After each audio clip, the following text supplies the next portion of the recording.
I think people may have got a bit of a glimpse into that watching The Last Dance on Netflix, and I'm sure everyone in the NBA community is a bit sick of that at the moment. But to watch people flock to Michael Jordan when you've got arguably people who are very close to as good as Michael Jordan, people like Scottie Pippen, who was getting paid a fraction of the price of Jordan in those years.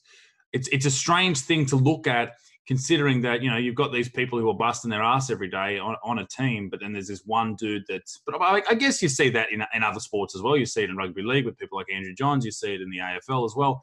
But in the NBA, it seems so much more magnified that the best player on the team is the god, is the GOAT at that moment, and everyone else is just sort of there.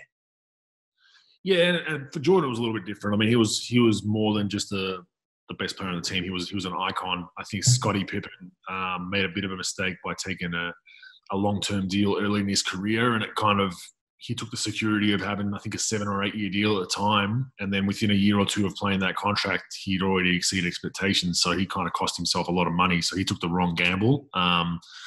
But yeah, it's different, man. Like, especially now in the NBA, like the max contracts right now are insane. So your marquee guy on a team, or your max guy on a team is making 40, 42 million, and yeah, it's a lot of money. So it's gone through the roof. The NBA is obviously probably the number one sport in the world right now, as far as its brand and what it's done, and China had a lot to do with that, obviously. But yeah, the amount of money for superstars now is insane. $42 million a season. That's some YouTube money, bros. That's crazy. That's fantastic.